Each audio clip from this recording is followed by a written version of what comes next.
Selamat beraktivitas. Biarlah hari ini jauh lebih baik daripada hari-hari sebelumnya. Tuhan memberkati kita semua. Kita renungkan kebenaran firman Tuhan terambil dari Perjanjian Lama di Kidung Agung pasal yang kelima. Aku datang ke kebunku Dinda, pengantinku, kukumpulkan mur dan rempah-rempahku, kumakan sambanganku dan maduku, ku minum anggurku dan susuku. Makanlah teman-teman, minumlah sampai mabuk cinta. Aku tidur tetapi hatiku bangun, dengarkanlah kasihku mengetuk. Bukankah pintu Dinda manisku, merpatiku, idaman-idamanku? Karena kepalaku penuh embun dan rambutku penuh tetesan embun malam. Bajuku telah kutanggalkan, apakah aku akan mengenakannya lagi? Kakiku telah kubasuh, apakah aku akan mengotorkannya pula? Kekasihku memasukkan tangannya melalui lubang pintu, berdebar-debar hatiku. Aku bangun untuk membuka pintu bagi kekasihku. Tanganku bertetesan cair mur jari-jariku pada pegangan kunci pintu. Kekasihku, ku bukakan pintu, tetapi kekasihku sudah pergi lenyap. Seperti pingsan aku ketika ia menghilang. Ku cari dia tetapi tak kutemui, ku panggil tetapi tak disahutnya. Aku ditemui peronda-peronda kota, dipukulinya aku, dilukainya, selendangku dirampas oleh penjaga-penjaga tembok. Kusumpahi kamu putri-putri Yerusalem, biarlah kamu menemukan kekasihku. Apakah yang akan kamu katakan kepadanya? Katakanlah bahwa sakit asmara aku. Apakah kelebihan kekasihku daripada kekasih yang lain, hai jelita di antara wanita? Apakah kelebihan kekasihku daripada kekasih yang lain sehingga kusumpahi kamu begini? Putih bersih dan merah cerah kekasihku, menyolok mata di antara selaksa orang. Bagaikan emas murni kepalanya, rambutnya mengotak hitam seperti gagak. Matanya bagaikan merpati pada batang air, bermandi dalam susu, duduk pada kolam yang penuh. Pipinya bagaikan bedeng rempah-rempah, petak-petak rempah-rempah akar, bunga-bunga bakung. Bibirnya bertetesan cairan mur. Tangannya budaran emas berhiaskan permata Tarsis. Tubuhnya ukiran dari gading, bertabur batu nilam. Kakinya adalah tiang-tiang marmer putih, bertumpu pada alas emas murni. Perawakannya seperti gunung Libanon, terpilih seperti pohon-pohon aras. Kata-katanya manis semata-mata, segala sesuatu padanya menarik. Dan demikian kekasihku, demikian temanku, hai putri-putri Yerusalem. Kita merenungkan di dalam Mazmur pasal yang ke-16. Aku mengasihi Tuhan sebab Ia mendengarkan suaraku dan permohonanku, sebab Ia menyendengkan telinganya kepadaku.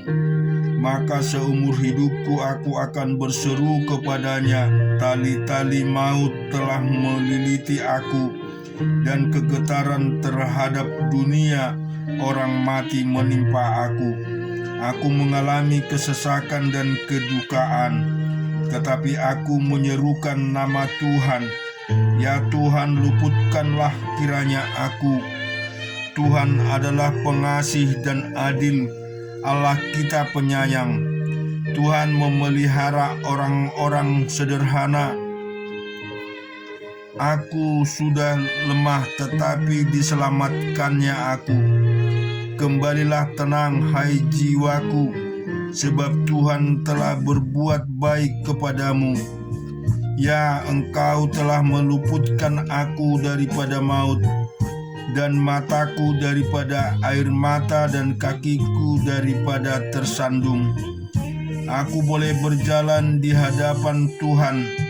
Di negeri orang-orang hidup aku percaya, sekalipun aku berkata, aku ini sangat tertindas. Aku ini berkata dalam kebingunganku, semua manusia pembohong.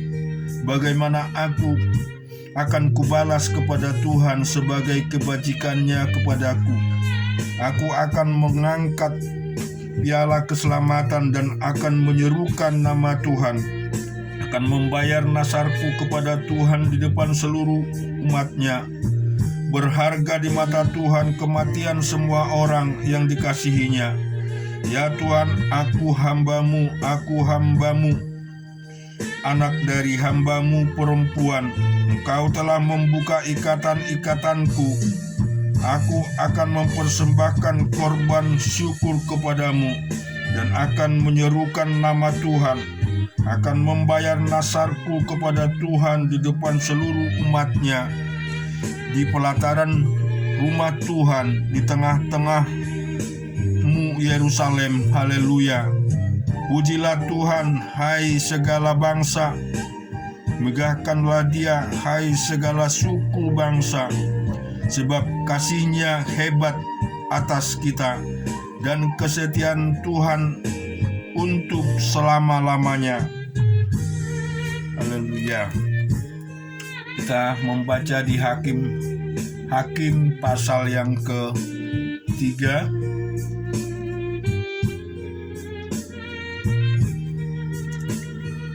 Inilah bangsa-bangsa yang dibiarkan Tuhan tinggal untuk mencobai orang Israel dengan perantaraan mereka, yakni semua orang Israel yang tidak mengenal perang Kanaan. Maksudnya hanyalah supaya keturunan-keturunan orang Israel yang tidak mengenal perang, yang sudah dilatih berperang oleh Tuhan. Yang tinggal ialah kelima raja kota orang Filistin dan semua orang Kanaan, orang Sidon dan orang Hewi yang mendiami pegunungan Libanon, dari pegunungan Baal-Hermon sampai ke jalan yang menuju ke Harmat. Mereka itu ada di sana supaya Ia mencobai orang Israel dengan perantaraan mereka, untuk mengetahui apakah mereka mendengarkan perintah yang diberikan Tuhan kepada mereka. Mereka dengan perantaraan Musa. Demikianlah orang Israel itu diam di tengah-tengah orang Kanaan, orang Het, orang Amori, orang Peris, orang Hewi dan orang Yebus. Mereka mengambil anak-anak perempuan orang-orang itu menjadi istri mereka, dan memberi anak-anak perempuan mereka kepada anak-anak laki orang-orang itu, serta beribadah kepada Allah orang-orang itu. Orang Israel melakukan apa yang jahat di mata Tuhan. Mereka melupakan Tuhan Allah mereka dan beribadah para Baal dan para Asyera. Lalu bangkitlah murka Tuhan terhadap orang Israel, sehingga Ia menjual mereka kepada Kusyam Risyatim Raja Aram Mesopotamia, yang orang Israel menjadi takluk kepada Kusyam Risyatim 8 tahun lamanya. Lalu berserulah orang Israel kepada Tuhan, maka Tuhan membangkitkan seorang penyelamat bagi orang Israel, yakni Otniel anak Kenas adik Kaleb. Roh Tuhan menghinggapi dia, dan ia menghakimi orang Israel. Ia maju berperang, lalu Tuhan menyerahkan Kusyam Risyatim Raja Aram ke dalam tangannya, sehingga ia mengalahkan Kasim Risyatim. Lalu amanlah negeri itu 40 tahun lamanya. Kemudian matilah Otniel anak Kenas. Tetapi orang Israel melakukan pula apa yang jahat di mata Tuhan. Lalu Elgon raja Moab diberi Tuhan kuasa atas orang Israel, oleh sebab mereka telah melakukan apa yang jahat di mata Tuhan. Raja ini mengajak Bani Amon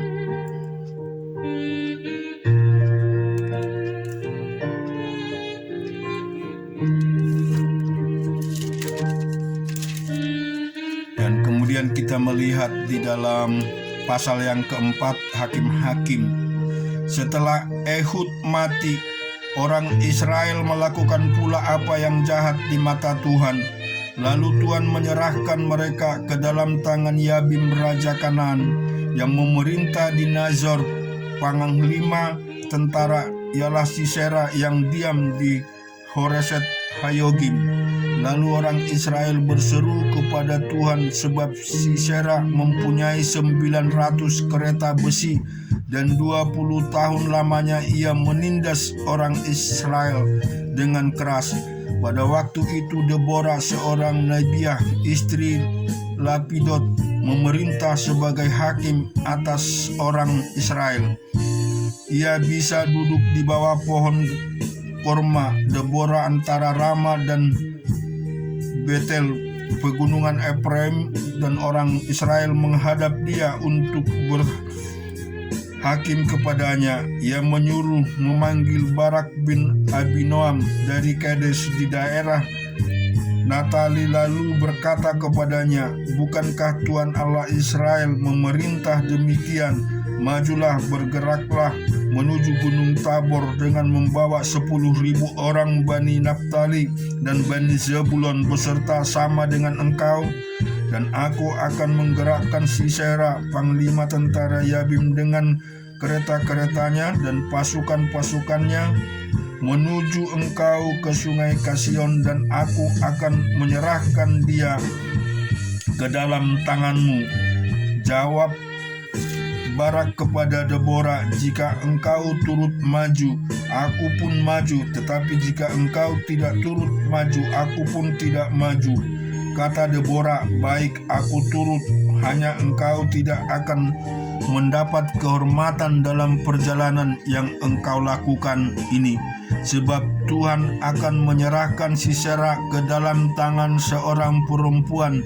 Lalu Deborah bangun berdiri dan pergi bersama-sama dengan Barak ke Kades. Barak menyerahkan suku Jebulon dan suku Naftali ke Kades, maka 10.000 orang maju mengikuti dia. Juga Deborah maju bersama-sama dengan dia. Adapun Heber orang Keni itu telah memisahkan diri dari suku Keni dan anak Hobat ipar Musa, dan telah berpindah-pindah memasang kemah sampai ke pohon terbatin di Jainaim yang dekat Kades. Setelah dikabarkan kepada Sisera bahwa Barak bin Abinoam telah maju ke Gunung Tabor, dikerahkannyalah segala keretanya 900 kereta besi dan seluruh rakyat yang bersama-sama dengan dia dari Haroset Hagoyom ke sungai Kison. Lalu berkatalah Deborah kepada Barak, "Bersiaplah, sebab inilah harinya Tuhan menyerahkan Sisera ke dalam tanganmu. Bukankah Tuhan telah maju di depan engkau?" Lalu turunlah Barak dan Gunung Tabor, dan 10.000 orang mengikut dia. Dan Tuhan mengacungkan Sisera serta segala keretanya yang seluruh tentaranya oleh mata pedang di depan Barak, sehingga Sisera turun dari kereta dan melarikan diri dengan berjalan kaki. Lalu Barak mengejar kereta-kereta dan tentara itu sampai ke Haroset Hagoyim, dan seluruh tentara Sisera tewas oleh mata pedang. Tidak ada seorang pun ditinggal hidup. Tetapi Sisera dengan berjalan kaki melarikan diri ke kemah Yael, istri Heber, orang Keni itu, sebab ada perhubungan baik antara Yabin Raja Hasor dengan keluarga Heber orang Keni itu.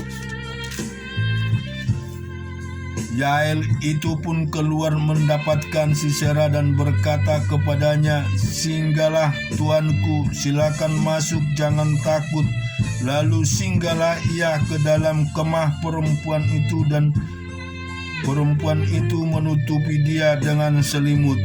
Kemudian berkatalah ia kepada perempuan itu, "Berikanlah kiranya aku minum air sedikit, aku haus." Lalu perempuan itu membuka kirbat susu, diberinya dia minum dan diselimutinya pula.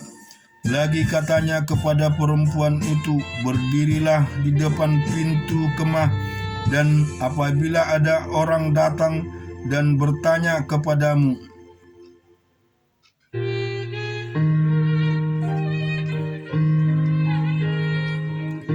berdirilah di depan pintu kemah, dan apabila ada orang datang dan bertanya kepadamu, 'Ada orang di sini?' menjawablah, 'Tidak ada.' Tetapi Yael istri Heber mengambil patok kemah, diambilnya pula palu, mendekatinya diam-diam, lalu dilantakkannya lah patok itu masuk ke dalam pelipisnya sampai tembus ke tanah, sebab ia telah tidur nyenyak karena lelahnya, maka matilah orang itu. Pada waktu itu muncullah Barak yang mengejar Sisera. Keluarlah Yael mendapatkan dia dan berkata kepadanya, "Mari, aku akan menunjukkan kepadamu orang yang kau cari itu." Lalu masuklah Barak ke dalam, dan tampaklah Sisera mati tergeletak di depan patok dalam pelipisnya. Demikian Allah pada hari itu menundukkan Yabin, raja Kanaan, di depan orang Israel. Dan kekuasaan orang Israel kian keras mereka Yabin raja Kanaan, sampai mereka melenyapkan Yabin raja Kanaan. Dari Perjanjian Baru kita akan membaca di Yohanes 16. "Semuanya ini kukatakan kepadamu supaya kamu jangan kecewa dan menolak aku. Kamu akan dikucilkan, bahkan akan datang saatnya bahwa setiap orang yang membunuh kamu akan menyangka bahwa ia berbuat bakti bagi Allah. Mereka akan berbuat demikian karena mereka tidak mengenal baik Bapa maupun aku. Tetapi semuanya ini kukatakan kepadamu supaya apabila datang saat kamu ingat bahwa aku telah mengatakan kepadamu. Hal ini tidak kukatakan padamu dari semula, karena selama ini aku masih bersama-sama dengan kamu. Tetapi sekarang aku pergi kepada Dia yang telah mengutus aku, dan tidak seorang pun di antara kamu yang bertanya kepadaku, 'Kemana engkau pergi?' Tetapi karena aku mengatakan hal itu kepadamu, sebab itu hatimu berduka cita. Namun benar yang kukatakan ini kepadamu adalah lebih berguna bagi kamu jika aku pergi. Sebab jikalau aku tidak pergi, penghibur itu tidak akan datang kepadamu. Tetapi jikalau aku pergi, aku akan mengutus dia kepadamu. Dan kalau ia datang, ia akan menginsapkan dunia akan dosa, kebenaran, dan penghakiman. Akan dosa karena mereka tetap tidak percaya kepadaku. Akan kebenaran, akan aku pergi karena Bapa, dan kamu tidak melihat aku lagi. Akan penghakiman karena penguasa dunia ini telah dihukum. Masih banyak hal yang harus kukatakan kepadamu, tetapi sekarang kamu belum dapat menanggungnya. Tetapi apabila ia datang, yaitu Roh kebenaran, ia akan memimpin kamu ke dalam seluruh kebenaran. Sebab ia tidak akan berkata-kata dari dirinya sendiri, tetapi ia berkata kepada segala sesuatu yang didengarkannya, itulah yang akan dikatakannya, dan ia akan memberitakan kepadamu hal yang akan datang. Ia akan memuliakan aku, sebab ia akan memberitakan kepadamu apa yang diterimanya daripadamu. Segala sesuatu yang Bapa punya adalah aku punya, sebab itu aku berkata, ia akan memberikan kepadamu apa yang diterimanya daripadamu. Tinggal sesaat saja dan kamu tidak melihat aku lagi, dan tinggal sesaat saja pula dalam kamu akan melihat aku. Mendengar itu, beberapa dari muridnya berkata seorang kepada yang lain, apakah artinya ia berkata kepada kita, tinggal sesaat saja dan kamu tidak melihat aku, dan tinggal sesaat saja pula dan kamu akan melihat aku? Dan aku berkata kepada Bapa. Maka kata mereka, apakah artinya ia berkata tinggal sesaat lagi? Kita tidak tahu apa yang maksudnya. Yesus tahu bahwa mereka hendak menanyakan sesuatu kepadanya. Lalu ia berkata kepada mereka, adakah kamu berbicara seorang dengan yang lain? Apa yang kukatakan tadi, yaitu tinggal sesaat saja dan kamu tidak melihat aku, dan tinggal sesaat saja pula dan kamu akan melihat aku? Aku berkata kepadamu, sesungguhnya kamu akan menangis dan meratap, tetapi dunia akan bergembira. Kamu akan berduka cita, tetapi duka cita akan berubah menjadi sukacita. Seorang perempuan berduka cita pada saat ia melahirkan, tetapi sesudah ia melahirkan anaknya, ia tidak ingat lagi akan penderitaannya, karena gembira bahwa seorang manusia telah lahir ke dunia.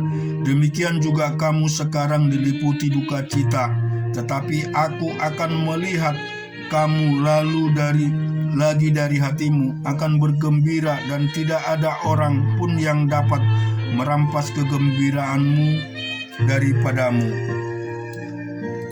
Dan pada hari ini kamu tidak akan menanyakan apa-apa kepadaku. Aku berkata kepadamu, sesungguhnya segala sesuatu yang kamu minta kepada Bapa akan diberikannya kepadamu dalam namaku. Sampai sekarang kamu belum meminta sesuatu pun dalam namaku. Mintalah, maka kamu akan menerima, supaya penuhlah sukacitamu. Semuanya ini kukatakan kepadamu dengan kiasan, akan tiba saatnya aku tidak lagi berkata-kata kepadamu dengan kiasan, tetapi terus terang memberitakan Bapa kepadamu. Pada hari itu kamu akan berdoa dalam namaku, dan tidak aku katakan kepadamu bahwa aku meminta bagimu kepada Bapa. Sebab Bapa sendiri mengasihi kamu, karena kamu telah mengasihi aku dan percaya bahwa aku datang dari Allah.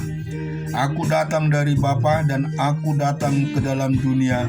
Aku meninggalkan dunia pun pula dan pergi ke dalam Bapa.